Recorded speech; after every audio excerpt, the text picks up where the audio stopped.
Hi, this is Nat Sriram, CEO of Canist Immigration. நான் கனடாவில் 15 வருஷமா இருக்கேன். I'm government of Canada regulated and licensed immigration professional. மார்க்கெட்ல நிறைய fake and fraudulent job offers and consultants இருக்காங்க. அவங்க கிட்ட நீங்க உங்க மணி லூஸ் பண்ணக்கூடாது. Book a consultation with us at canex.ca/consultation. Experience 11 days of Grand Europe trip with easy EMI of rupees 25,000 only with GT Holidays, South India's #1 travel brand.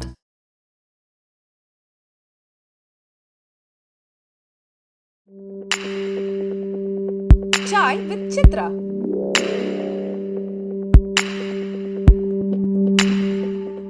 Pizza படத்துக்கு கிடைச்ச முதல் பாராட்டு எது? யார்கிட்ட? பிஸா படத்துக்கான முதல் பாராட்டு வந்து எனக்கு ஃபஸ்ட் டே ஃபஸ்ட் ஷோ பார்க்குறோம். எங்கே பார்த்தோம்? எஸ்கேப்பில் பார்த்தோம். எஸ்கேப்பில் இருக்கிறதுல அவன் பற்றி மச்சு எல்லாருமே இங்கே தெரிஞ்சவங்க தான். அதாவது ஃபேமிலி, ஃப்ரெண்ட்ஸு. ஸோ எல்லாருமே படம் சூப்பராக இருக்குது அப்படின்ற மாதிரி சொன்னாங்க. ஸோ அது ஆனாலும் அதில் வந்து எனக்கு என்னென்னா, ஓகே எல்லாமே நம்ம தெரிஞ்சவங்க, டெஃபினட்டாக நம்ம படம் நல்லா இருந்தாலும் நல்லா இருக்குன்னு தான் சொல்லுவாங்க, ஒரு என்கரேஜ் பண்ணுற மாதிரி சொல்லுவாங்க அப்படின்ற மாதிரி இருந்துச்சு. அதுக்கப்புறம் வெளியில் வந்து பார்த்தா சிவிகுமார் சார் அன்றைக்கி வந்து மழை வேறு, பயங்கரமான மழை அன்றைக்கி எல்லா இடத்துலையும். சென்னையில் பயங்கரமான மழை ஆக்சுவலி. ஸோ மழை பெஞ்சிட்ருக்கு. அப்புறம் வந்து ஃபஸ்ட் ஷோ முடிஞ்சோன்னா சிவிகுமார் சார் சொல்கிறாரு, சவுத்து அந்த சைட்லலாம் வந்து மார்னிங் ஷோக்கு வந்து கூட்டமே வரல, அந்த மாதிரி தான் இருக்குது, பார்ப்போம் அப்படின்ற மாதிரி சொல்லிட்டார். அவர் ஃபேஸில் ஒரு எனர்ஜி இல்லை எனக்கு. ஸோ எனக்கு ஒரு மாதிரி பயம் வந்துருச்சு, அது என்ன ஆகும் அப்படின்ற மாதிரி. பார்த்தா சென்னையில் பார்த்தா பயங்கரமாக மழை பெய்யுது, அந்த மாதிரி இருந்துகிட்டே இருக்குது. ஸோ இப்போ நாங்கள் வந்து ஏதோ ஒரு ப்ரெஸ்ஸு ஷோ ஒன்று, ப்ரெஸ்ஸில் நல்லா பாராட்டினாங்க, எல்லாருமே வந்து நல்லா பண்ணியிருக்கீங்க அப்படின்னு சொன்னாங்க. ஸோ அதை ஆனாலும் மைண்டில் வந்து ஒரு ஒரு இது ஒரு பயம் ப்ளஸ் ஒரு டிஸ்டர்பன்ஸ் இருந்துகிட்டே இருக்குது. இப்படி சொல்கிறாங்க அப்படி சொல்கிறாங்கன்ற மாதிரி சொல்லிவிட்டு அப்புறம் நான், விஜய் சேதுபதி, பாபி எல்லாருமே வந்து டீமாக வந்து க்ரீன் பார்க்கில் ஒரு ஈவெண்ட் இருந்துச்சு ஈவினிங். அந்த ப்ரெஸ் மீட் முடிச்சோன்னே ஏதோ கிறிஸ்மஸ் கேக் அந்த மாதிரி ஏதோ ஒரு ஈவெண்ட்டு, அதுக்கு வந்து பீட்சா டீமை வர வச்சு அந்த மாதிரி பண்ணியிருந்தாங்க. ஸோ நாங்கள் போய் நாங்கள் உட்காந்துட்டு இருக்கும்போது நான், விஜய் சேதுபதிலாம் பேசிட்டு இருக்கோம். என்ன படம் இப்படி சொல்கிறாங்க? இல்லை எனக்கு ஊர்லேருந்துலாம் ஃபோன் பண்ணாங்க, நல்லா இருக்குன்னு தான் சொன்னாங்க அப்படின்னு சொல்லும்போது, ஆனால் பார்ப்போம் க்ரௌட் வந்துடும் எனக்கு தெரிஞ்சு ஆஃப்டர்நூன் ஷோ அப்படின்லாம் சொல்லிட்டு இருந்தாங்க. இப்படியே சொல்லிவிட்டு பேசிவிட்டு அப்புறம் திரும்ப ப்ரெஸ்ஸு இன்னொரு ஷோ பிரசாதுக்கு வரணும்னு சொல்லிட்டு பைக்கில் வந்துட்டுருக்கோம். வந்துட்டு வரும்போது ஏவிஎம் ராஜேஸ்வரி, ஏவிஎம் தேட்டர் இருக்குல்ல அந்த, ஸோ அங்கே நாங்கள் கிராஸ் பண்ணும்போது பார்த்தா ஹவுஸ்ஃபுல் போர்டு இருந்துச்சு அங்கே. ஈவினிங் ஆனால் மழை தான் பெஞ்சிருக்கு, பார்த்தா ஹவுஸ்ஃபுல் போர்டு இருந்துச்சு. இன்னொரு படமும் ரிலீஸ் ஆயிருந்துச்சுன்னு நினைக்கிறேன். அப்போ வேறு ஏதோ படம் ரிலீஸ் ஆயிருந்துச்சு, அந்த போஸ்டரும் இருந்துச்சு, பீட்சா போஸ்டரும் இருந்துச்சு. ஸோ அப்போ நானும் பாபியும் வந்துட்டு, டே நம்ம படமாடா இது அப்படின்னா, போய் கேட்போம், வாட்ச்மேன்ட்ட போய் கேட்போம்னு சொல்லிட்டு அவர்கிட்ட என்ன படம் கொடுதுன்னா பீட்சா தான் ஹவுஸ்ஃபுல்லா அப்படின்னு சொல்லிட்டு, அது ஒரு பயங்கரமான சந்தோஷத்தை கொடுத்துச்சு, ஈவினிங் ஷோ ஹவுஸ்ஃபுல் அப்படின்னு சொல்லிட்டு. ஸோ அப்போ நாங்கள் உள்ளே போனோம், 3 பேர் உள்ளே போய் அந்த படத்தோட டீம் அப்படின்னு சொல்லிட்டு உள்ளே போகிறோம் அப்படின்னா அவங்க உள்ளே விட்டாங்க. ஸோ இப்போ அந்த தேட்டரை டோரை திறந்துட்டு வெளிலேருந்து பார்த்துட்டு இருந்தோம். ஆல்மோஸ்ட் கிளைமேக்ஸ் கிட்டே வந்துருச்சு படம் வந்து கிளைமேக்ஸுக்கு ஒரு 15-20 மினிட்ஸ் முன்னாடி இருக்குது. ஸோ பயங்கரமான கிளாப்ஸ் ஆக்சுவலி வந்து நல்ல இதெல்லாம் பயங்கரமாக என்ஜாய் பண்ணாங்க. படம் முடிஞ்சதுக்கப்புறம் செம்ம அப்ளாஸ் வந்துச்சு. அந்த தேட்டர்லேருந்து வெளியில் வந்து ஃபஸ்ட்டு ஒரு வயசான ஒருத்தர் வந்துட்டு, நீ தான் டேரக்டராப்பா, சூப்பராக பண்ணியிருக்கப்பா அப்படின்னு. அதுவும் மறக்க முடியாது, அதுதான் ஒரு ஃபஸ்ட்டு பாராட்டு. அதுக்கப்புறம் எல்லாருமே பயங்கரமாக பாராட்டினாங்க. அப்போ எங்களுக்கு ஒரு கான்ஃபிடன்ஸ் இருந்துச்சு. அப்போ சிவிகுமார் சாருமே சொன்னார், இல்லை ஆஃப்டர்நூன் ஷோக்கு மேலே வந்து that's a good talk, that படம் நல்லா இருக்குன்னு, டெஃபினட்டாக போகும் அப்படின்னாரு. அப்புறம் செகண்ட் டேலேருந்து ஆக்சுவலி இட் வாஸ் ரொம்பவே நல்லா இருந்துச்சு. இதுக்கப்புறம் நீங்கள் ஜெயர்தண்டா எடுக்கலான்ற ஒரு கான்ஃபிடன்ஸ் உங்களுக்கு வந்துருச்சு இல்லையா? ஆமாம், ஜெகநாதன் கான்ஃபிடன்ஸ் வந்துருச்சு. அண்ட் அதுக்கு ப்ரொடியூசருமே இவரை நம்ம முன்னாடி அந்த படத்தை சிவிகுமார் எடுக்கலை. சிவிகுமார் சார் வந்து அவர்கிட்ட அப்போ அந்த மைண்ட் செட் இல்லை. அவர்கிட்ட வந்து என்னென்னா, இப்போ நிறைய பேர் பண்ணுவாங்க இல்லையா, வந்தால் 3 படம் சைன் பண்ணி வைக்கிறது அப்படின்றது இருக்குல்ல, வரிசையாக 3 படம் அந்த மாதிரி இல்லை. அவர் என்ன சொன்னார்னா, நான் வந்து ஒரு படம் தான் சைன் பண்ணுவேன், அதுக்கப்புறமேட்டு நீங்கள் உங்களுக்கு திரும்ப பண்ணலான்னு தோணுச்சுன்னா வி கேன் டூ அப்படின்ற மாதிரி தான் சொன்னார். ஸோ அவர் பண்ணல, அவர் அடுத்த சைன் பண்ணல. பீட்சா ஆனால் ரிலீஸ் ஆச்சு. பட் அதுக்கு முன்னாடி வந்து அவர் கதிரேசன் சாரை ஒரு தடவை நான் வந்து சன் டிவி ஆஃபீஸில் மீட் பண்ணும்போது அவர் அப்போது சிவிகுமார் சாரும் சொல்லியிருப்பாருன்னு சொல்லிட்டு அவர் நம்ம எதாவது அடுத்த படம் பண்ணலான்ற மாதிரி சொல்லியிருந்தார். பட் பீட்சா ரிலீஸ் ஆன உடனே அவரை எனக்கு கால் பண்ணிவிட்டு, நான் சொல்லியிருந்தேன் ஆல்ரெடி நம்ம அடுத்த படம் பண்ணலாம் அப்படின்னாரு. எனக்கு வந்து ரைட்டாகவே வந்து ஜிகர்தண்டா தான் பண்ணணுன்றது இருந்துச்சு. ஸோ நான் ஒரு ஸ்கிரிப்ட் இருக்குது சார் அப்படின்னு சொல்லிட்டு அவர்கிட்ட நான் சொன்னேன். ஸ்கிரிப்ட் சொன்ன உடனே அவருக்கு ரொம்ப பிடிச்சிருந்துச்சு. ஈ வாஸ் ஓகே அப்படின்ற மாதிரி சொன்னார். ஸோ அப்புறம் சிவிகுமார் சார்ட்டையும் சொன்னேன். அவருமே அப்போ என்ன சொன்னார்னா, நான் இன்னும் ஏன்னா அப்போ வந்து அவர் அடுத்த சூதுகவுமுக்கான முயற்சியில் இருக்கார். அது ஆரம்பிச்சிட்டாங்க ஆல்ரெடி. ஆல்மோஸ்ட் பீட்சா ரிலீஸ் டயத்தில் அவங்க சூதுகவுமுக்கான ப்ரொடக்ஷன் ஆரம்பிச்சிட்டாங்க. ஸோ அப்போ என்ன சொன்னார்னா, திரும்ப நான் உடனே இமீடியட்டாக ஜிகர்தண்டாக்கு நம்ம எக்ஸ்பெக்ட் பண்ணுற பட்ஜெட் அளவுக்கு பண்ணல. வேணா 2-3 ப்ராஜெக்ட் லைனப் ஆயிருக்கு. நீங்க ஜிகர்தண்டா பண்ணிட்டு வாங்கன்ற மாதிரி தான் சொன்னார். ஸோ அதனால ஜிகர்தண்டா அவருக்கு பண்ணேன். ஸோ ஜிகர்தண்டா பண்ணி முடியறதுக்கு முன்னாடி Sivakumar sir told will do one more film அப்படின்னு சொல்லிட்டு தான் நான் 3rd ஃபிலிம் வந்து உங்களுக்கு பண்ணுறேன்ற மாதிரி சொல்லிட்டு. முதல்ல ஜிகிருதண்டா படத்துக்காக பார்த்திபன், மாதவன், ராகவா லாரன்ஸ் எல்லாம் நீங்கள் அணுகிய போது ஏன் அவங்க அந்த பாத்திரத்தில் நடிக்க மறுத்தாங்க? ஆக்சுவலி மறந்துக்க எல்லாருக்குமே அந்த கேரக்டர் பிடிச்சிருந்துச்சு. பட் ஆனால் வந்து பார்த்திபன் சார்கிட்ட ஃபஸ்ட்டு போய் நான் சொன்னேன். அவருக்குலாம் ரொம்ப பிடிச்சிருந்துச்சு. இப்பயும் கூட எனக்கு சொல்லுவார், நம்ம இந்த இது நான் பண்ண வேண்டியது அந்த மாதிரி சொல்லுவார். எனக்கு வந்து அவரை விஷுவலைஸ் பண்ணி பார்க்கும்போது ரொம்ப இன்ட்ரெஸ்டிங்காக இருந்துச்சு அது. ஸோ நான் போய் ஃபஸ்ட்டு அவர்கிட்ட கதை சொன்னதுக்கப்புறம் அவருக்கு உடனே பிடிச்சி போய் அப்புறம் அவர் எங்கேயோ அண்ணனா இருக்கோ எங்கேயோ போயிட்டு இருந்தார். அப்போ வாங்க காரில் வாங்கன்னு சொல்லிட்டு என்னை காரில் கூப்பிட்டு அந்த ஸ்டோரி வந்து டிஸ்கஸ் பண்ணிட்டு இருந்தார். பட் ஆனால் அப்போ வந்து நான் சொன்னேன் இல்லையா, இந்த மாதிரி ஒரு ப்ரொடக்ஷனில் மாட்டியிருந்தேன். அந்த ஊர்லேருந்து இன்றைக்கி ஆஃபீஸ் போட்டுடலான்னு சொல்லிட்டு அப்புறமேட்டு போகிற அந்த குரூப்பில் மாட்டியிருந்தேன். அந்த குரூப்பில் மாட்டியிருந்தனால அவங்க ஆல்மோஸ்ட் வந்து அவருக்கு அட்வான்ஸ் கொடுக்குற லெவலுக்குலாம் போய் பேசினாங்க. அப்புறம் பார்த்தா அவங்களே ஓட்டானுங்களே. அது அந்த ப்ராஜெக்ட் அப்படி இதாக என்னனால இதாகலை. இப்போது பீட்சா முடிச்சுட்டு வரும்போது அவர் கதிரேசன் சார் வரும்போது வந்து எனக்கு தெரிஞ்சு அந்த நேரத்தில் வந்து என்னோடய மைண்ட் செட்டும் வந்து கொஞ்சம் வேறு மாதிரி பண்ணலாம், அதாவது சம்மன் pretty much நியூ அந்த மாதிரி பண்ணலான்னு. ஸோ இவங்க எல்லாருமே நான் முன்னாடியே சொல்லிட்டேன், பிஃபோர் பீட்சாவே சொல்லிட்டேன். பார்த்திபன் சார், மாதவன் சார், ஆமாம், அவங்களுக்குலாம் வந்து பிஃபோர் பீட்சா மாதவன் சாருக்குலாம் பிரதாபன் சார் தான் ரெஃபர் பண்ணார். இந்த ஒரு கதை வச்சுருக்கான் போய் கேளு அப்படின்னு சொல்லிட்டு அவர்கிட்ட சொன்னேன்.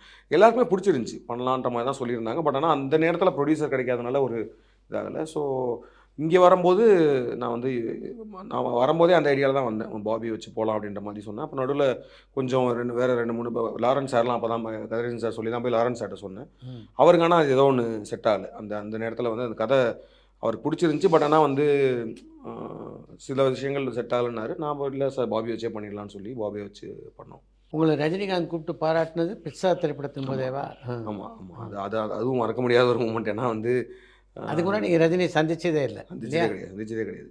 பிட்சா ரிலீஸ் ஆகி பிட்சா அக்டோபரில் ரிலீஸ் ஆச்சு. அந்த திங்க் கமல் சார் பர்த்டே நினைக்கிறேன், ஏதோ ஒரு பர்த்டேக்கு கூப்பிட்ருந்தாங்க, எல்லாரையுமே இன்வைட் பண்ணியிருந்தாங்க ஒரு நைட்டு பார்ட்டின்னு சொல்லிட்டு.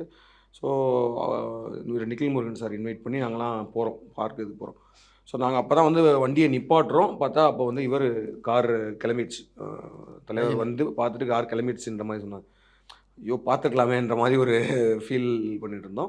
ஐ திங்க் அதுக்கப்புறம் அந்த தீபாவளி டைம் தான், அந்த தீபாவளி முடிஞ்சு ஏதோ ஒரு டைமில் இருக்கும்போது அவரே படம் பார்த்துட்டு எனக்கு ஒரு திடீர்னு ஒரு கால் வந்துச்சு. இந்த மாதிரி வந்து எனக்கு, ஏன்னா அப்போ யாரும் சொல்லவும் இல்லை, சிவிகுமார் சாருமே சொல்ல எனக்கு அவர் படம் பார்க்குறாரு அப்படின்றதும் சொல்ல. நான் மதுரையில் இருந்தேன் அப்போது. ஸோ நான் கார் ஓட்டிகிட்ருக்கேன். ஆக்சுவலி நான் கார் ஓட்டிகிட்ருக்கேன்.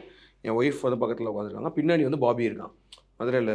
ஸோ எங்கேயோ போயிட்டு இருக்கும்போது என் ஃபோன் ரிங் ஆகுது. ஒரு நம்பர் வேணும், நான் எடுத்து ஸ்பீக்கரில் போட்டால் அவர் சுபையா சார் வந்து ரஜினி சார் வீட்டில் வந்து பேசுகிறோம்ப்பா அப்படின்னாங்க. எனக்கு ஒரு நிமிஷம் ஒன்றுமே புரியல. என்ன வேணும்னா இவங்கெல்லாம் அமைதியாக இருக்க சொல்லிவிட்டு சொல்லுங்கள் சார் அப்படின்னா, இந்த சார் பேசணுன்னாரு அப்படின்ற மாதிரி சொல்லிவிட்டு டக்குன்னு பார்த்தா அந்த இந்த டியூன் போயிடுச்சு, அந்த வெயிட்டிங் டியூன் மாதிரி போயிடுச்சு. ஸோ நான் வண்டி ஓட்டிகிட்டே உட்காந்துருக்கேன். ஆனால் வந்து எனக்கு ஒரு நம்பணுமா அப்படின்ற மாதிரி தெரியல. பார்த்தா டக்குன்னு அவர் வாய்ஸ் ஒன்று வந்துச்சு, ஸோ படம் பாருங்கண்ணா தூள் வந்துட்டீங்க அப்படி இப்படின்னு சொல்லலாம். ஸோ அப்படியே நாங்கள் 3 பேரும் கேட்டு, ஆமாம் பயங்கர ஒரு மொமெண்ட்டாக இருந்துச்சு. பேசிட்டு ரொம்ப தேங்க்ஸ் சார்னு சொல்லிட்டு அப்புறம் அப்படியே ஃபோனை கட் பண்ணிட்டு நானும் பாபியும் கத்துறோம் காருக்குள்ளே, கண்ணாடியை போட்டு கத்திட்டு. அப்புறம் தான் சிவிகுமார் சாருக்கு ஃபோன் பண்ணால், அம்மா படம் பார்த்துட்டு சொன்னார் அப்படின்ற மாதிரி. அந்த மொமெண்ட் மறக்க முடியாது. எப்போ முதல் முறை சந்திச்சிங்க அவரை? அது ஜிகர்தண்டாக்கு அப்புறம். அதுக்கப்புறம் அதுக்கப்புறம் தான் பார்க்குறது மிஸ் ஆச்சு. ஸோ நாங்கள் அந்த கமல் சார் பர்த்டே பார்ட்டி வரும்போது அவர் அப்போ தான் கிளம்பிட்டாருன்னாங்க. இல்லைனா அட்லீஸ்ட் போய் பார்த்து சார் நாங்கள் தான் சார் பீட்சா பண்ணோன்னா அவர் அட்லீஸ்ட் நின்று பேசியிருப்பார் அப்படின்ற. பட் பார்க்க முடியலன்ற மாதிரி இருந்துச்சு. ஸோ பார்க்கணுன்ற ஒரு ஆர்வம் இருந்துகிட்டே இருந்துச்சு. ஸோ ஜிகர்தண்டா ரிலீஸ் ஆனப்போ கருணாகரன் இருக்கார்ல, அவர் ஜிகர்தண்டா நடிச்சிருப்பார் ஊர்னின்ற கேரக்டரில். அவர் வந்து லிங்காவில் தலைவர் கூட நடிச்சிருக்காரு. ஆமாம். ஸோ நாங்கள் வந்து அப்போ சொல்லிகிட்டே இருப்போம் அவர்கிட்ட. அவர் கர்நாடகா எப்போ பார்த்தாலும் கேட்டே இருப்போம், என்ன பண்ணார் இன்றைக்கி, எப்படி இது பண்ணுறாரு, நடிக்கும் போது அவர் கூட நடிச்சிட்டிங்கன்றப்போ அந்த மாதிரி விஷயங்கள்லாம் கேட்டே இருப்போம்.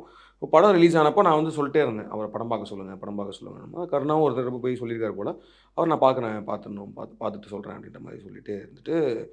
ஸோ ஒரு நாள் திடீர்னு வந்துட்டு அவர், ஐ திங்க் அவர் படம் பார்த்துட்டாருன்னு நினைக்கிறேன். அதுக்கப்புறமேட்டு அவங்க படம் பார்த்துட்டு அவர் அந்த ஷிமோகாவில் ஒரு ஷெட்யூல் போயிருக்கும்போது, ஷிமோகா ஷெட்யூல் ஃபஸ்ட் டே அவங்க ஷூட் போகும்போது அவர் கூப்பிட்டுனா, நான் படம் பார்த்தேன், ரொம்ப நல்லா இருந்துச்சு அப்படின்ற மாதிரி சொல்லியிருக்காரு அப்படின்னு சொன்னாங்க.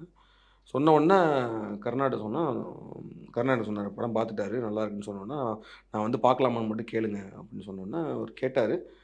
கே சிவகுமார் சார் மூலமாக கேட்ட உடனே அவரை வர சொல்லுங்க அப்படின்ற மாதிரி சொல்லிட்டாரு. சொன்னால் அதுக்கப்புறம் நாங்கள் ஒரு வேன் பிடிச்சி கிளம்பி போகிறோம். நான் ஒரு 10 பேர். அப்போ நாங்கள் ஆக்சுவலி பெங்களூரில் தான் இருந்தோம்.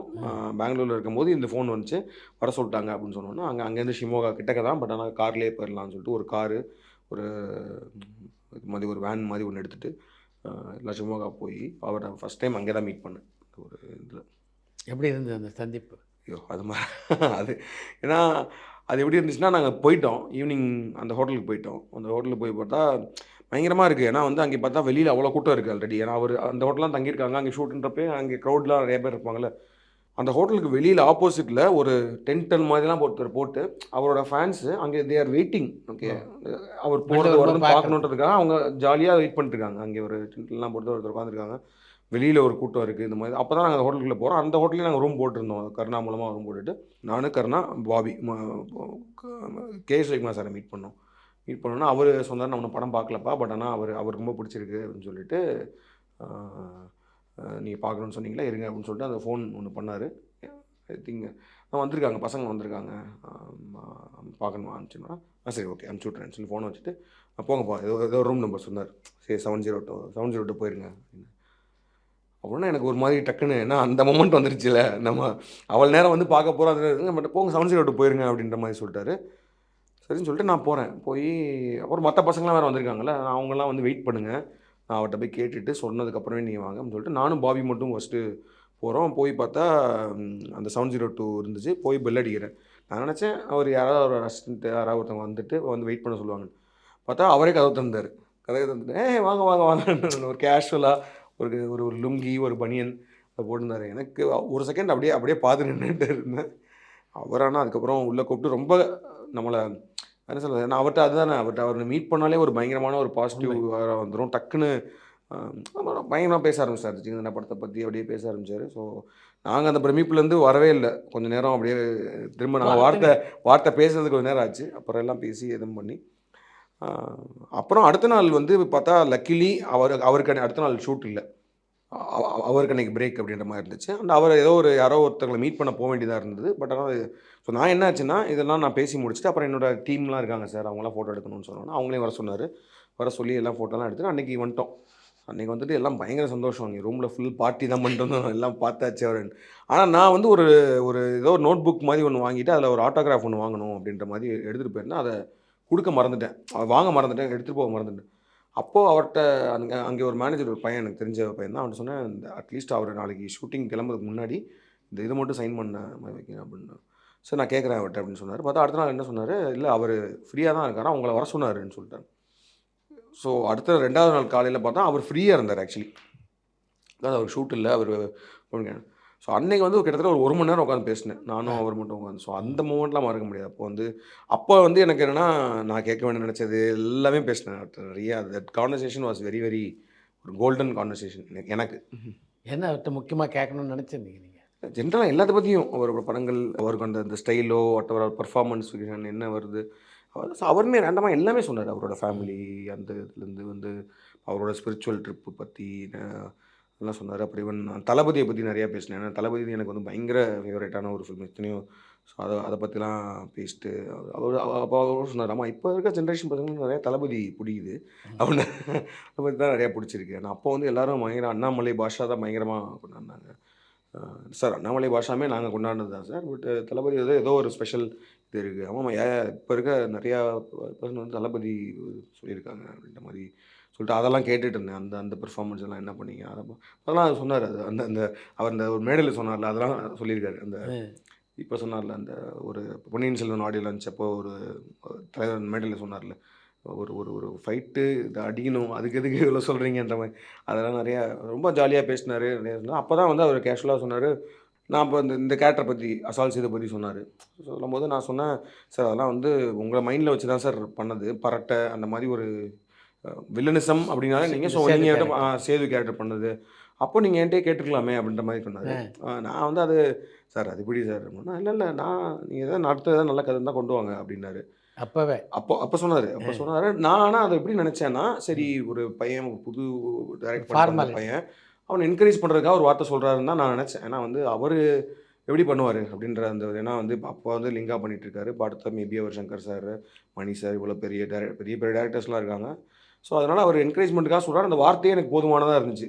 அப்படியே சார் அப்படின்னு சொல்லிட்டு நான் வந்து வந்துட்டேன். பட் ஆனால் அதுக்கப்புறம் வந்து நான் இறைவி படம் பண்ண போயிட்டேன். பட் ஆனால் ஒன்ஸ் அவங்க கபாலி அனௌன்ஸ்மெண்ட் வந்தப்போ தான் I came to know that அவர் சீரியஸாக தான் சொல்லியிருக்காரு. Because he was open to work with ஒரு படம் 2 படம் பண்ண டேரக்டர்ஸ் ஒர்க் பண்ணுறதுக்கு அவர் ரெடியாக இருக்காரு அப்படின்னு தெரிய வந்துச்சு. அதுக்கப்புறம் தான் நான் போய் பேட்ட கதை சொன்னேன். 2 படங்களை இயக்கியிருந்த நிலையில் ஒரு திரைப்பட தயாரிப்பு நிறுவனத்தை தொடங்கணுன்ற எண்ணம் உங்களுக்கு எங்கே பிறந்தது? ஸ்டோன் பெஞ்ச் எப்படி வந்துச்சுன்னா, நான் வந்து ஷார்ட் ஃபிலிம்லாம் பண்ணி தான் இதுக்குள்ளே வந்தேன். ஸோ அப்போ என்ன நினச்சிருந்தேன்னா, ஒரு கம்பெனி ஆரம்பிக்கணும், மோர் ஆஃப் அ டெக்னாலஜி கம்பெனியாக இருக்கணும். அதாவது வந்து நான் ஐடியில் வேறு ஒர்க் பண்ணியிருந்தேன், சாஃப்ட்வேர் இதெல்லாம் பண்ணனால சினிமாவில் டெக்னிக்கலாக என்னென்ன இம்ப்ரூவைசேஷன் பண்ணலாம் அப்படின்ற மாதிரி. ஸோ நாங்கள் ஃபஸ்ட்டு ஆரம்பித்தப்போ அந்த கம்பெனியில் வந்து எப்படின்னா, இப்போ கேஸ்டிங் ப்ராசஸ் இருக்குல்ல, நம்ம வந்து இப்போ இங்கே கேஸ்டிங் வந்து இப்போ நிறைய பேர் ஆஃபீஸாக போய் ஃபோட்டோ கொடுத்து அது மாதிரி ஒன்று பண்ண, அதை வந்து நம்ம ஏன் வந்து ஒரு டிஜிட்டலைஸ் பண்ணி அதை வந்து ஒரு ஆப் மாதிரி ஒன்று பண்ணலாம் அப்படின்னு சொல்லிட்டு பெஞ்ச் கேஸ்ட்னு ஒரு இது ஒன்று ஆரம்பித்தோம். அப்புறம் ஷார்ட் ஃபிலிம்ஸை வந்து மானிட்டைஸ் பண்ணுறதுக்கு ஏதாவது ஒரு பிளாட்ஃபார்ம் வேணும். அதாவது வந்து ஷார்ட் ஃபிலிம், இப்போ நான் ஷார்ட் ஃபிலிம் மேக்கர்னால் ஏதோ ஒரு பிளாட்ஃபார்மில் இப்போ வந்து யூடியூப்பில் நடக்குது. அது யூடியூப் போட்டு நிறைய வியூஸ் வந்துச்சுன்னா ஒரு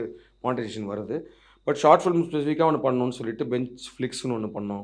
அப்புறம் சப்டைட்லிங். ஸோ இந்த மாதிரி மோர் ஆஃப் டெக்னிக்கல் கம்பெனி மாதிரி தான் அது ஆரம்பிச்சது. அது வந்து ஜிகர்தன் நான் முடிஞ்சோன்னா 2014 தான் ஸ்டோன் பெஞ்ச் அப்படின்ற இந்த பணி இப்போ தொடருதா அதில்?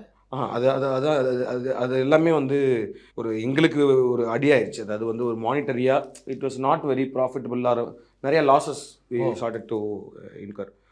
ஸோ அப்போ ஆரம்பித்தப்போ வந்து ஒரு ஃபீச்சர் ஃபிலிம் ப்ரொடக்ஷன் கம்பெனியாகலாம் யோசிக்கல. இந்த மாதிரி ஒரு கம்பெனியாக தான் வரணும், டெக்னிக்கல் கம்பெனியாக வரணும்.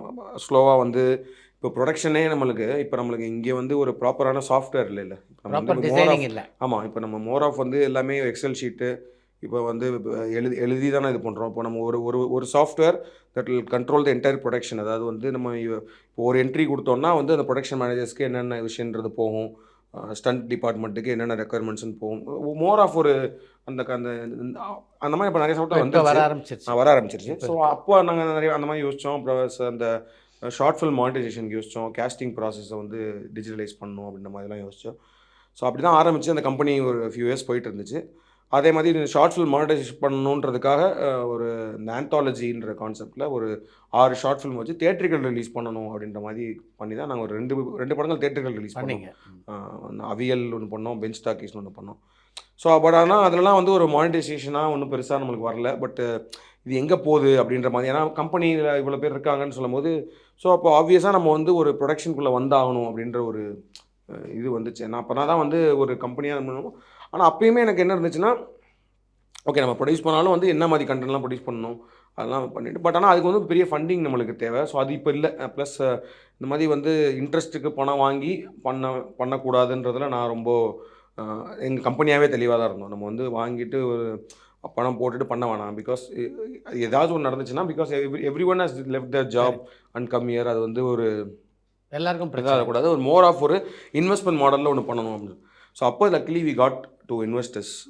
ஒரு கல்ராமன், சோமசேகர்னு சொல்லிட்டு யூஎஸில் இருக்க 2 பேர் இன்வெஸ்டர்ஸ் வந்தாங்க.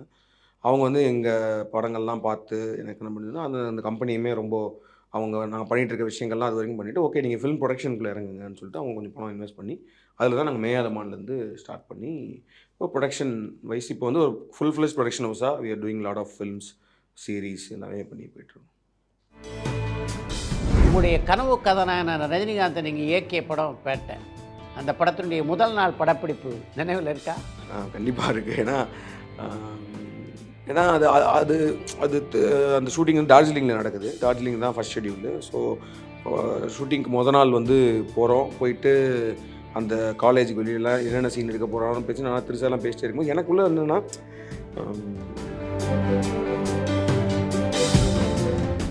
ஜெகமே தந்திரம் படத்துடைய தோல்விக்கு என்ன காரணம்னு நீங்கள் நினைக்கிறீங்க? நான் மெயின் ரீசன் வந்து அது வந்து தேட்டரில் வரல சார். எனக்கு வந்து ஏன்னா அது நான் முக்கியமான விஷயமா பார்க்குறேன். ஏன்னா வந்து அது வந்து இப்போது நீங்கள் பணியாற்றிய இன்னொரு முக்கியமான நடிகர் விக்ரம் சாரும் வந்து எனக்கு பிதாமகன் இதெல்லாம் வந்து பயங்கரமான ஃபேனு. அந்த ஈஸ் எக்ஸ்ட்ராடினரி ஆக்டர்ன்றது தெரியும். ஸோ மகானுக்கு வந்து